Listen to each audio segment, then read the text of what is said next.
Good evening. Welcome to Wake Up America, where you get the news that matters. I'm Ben O'Reilly. Tonight, we'll discuss different ways to stop the New World Order. Right, Ben. To sum up the New World Order, it's nothing more than a corporate takeover of the world by greedy jackasses in banking and business who want to control your every aspect of life. They have been working on this agenda for years trying to hide it, but now as they try to finalize their plan, things are getting more obvious. So, in order to help you stop it, you must know how to. After all, the Founding Fathers told us to keep one another informed. To some, this information is not new, so we just ask you to continue to spread the message of truth, and spread these newscasts of us here on Wake Up America. Through the years, big corporations have taken over here in America and making it the strongest on the planet, but while corporations have moved in, big government came along with it. Through the years, Sally, they have fed off of one another while forcing Americans to be the funding at the bottom part of the plan through an unconstitutional income tax, all the while setting the trap. That trap was set by teaching us to become dependent on big corporations and big government. They have taken away the basic knowledge of the people of learning self-dependence. People have forgotten how our ancestors lived back in the early years by growing their own food and running their own farms and trading with local small businesses to support one another and help each other as a community. And now, we are caught up working countless hours for these crooked corporations and having less time to spend with our families and less time making sure our elected officials are upholding their duty.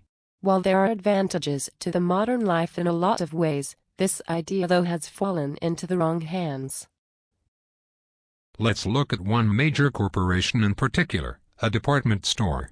We'll just say it's a two-letter word. First letter in the first word is W, first letter in the second word is M, and we'll just leave it at that.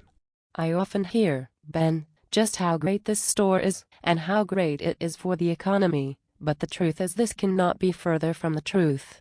There are some major downsides to shopping at this save money, live better location.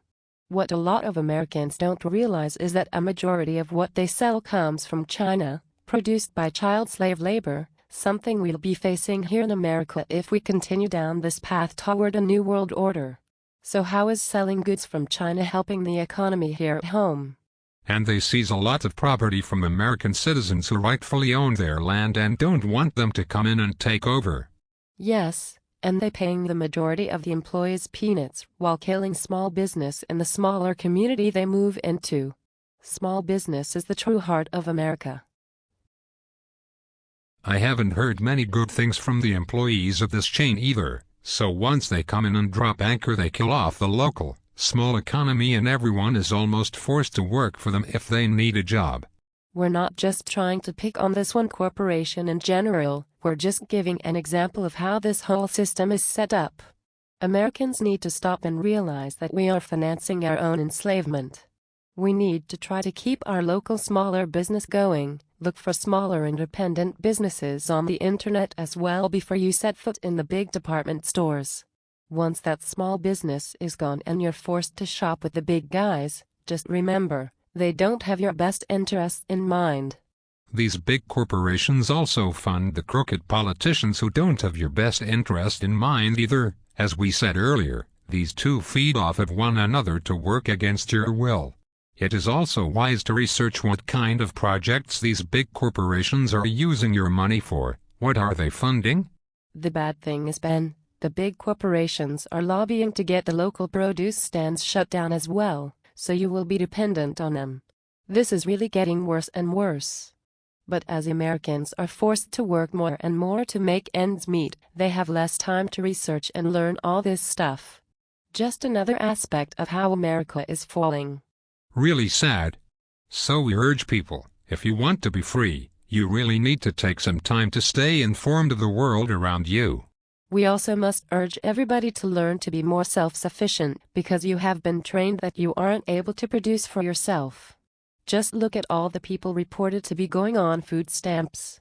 Don't think it was unplanned that way either. So bottom line, folks, is you need to research while you can who is standing to gain from your hard-earned dollars. It will be inconvenient for you, no doubt, but it will keep you a free individual and empower you. because you will learn to do for yourself, and not rely on someone else. And being free isn't an easy task. There is no such thing as a free ride. And this is not what the clowns pushing for a new world order want, Ben, an empowered public with knowledge and know how to provide for themselves. So we cannot stress enough, folks, if you want to be free you have to stand up and fight for it. Correct. So until next time, thanks for joining us. Good night.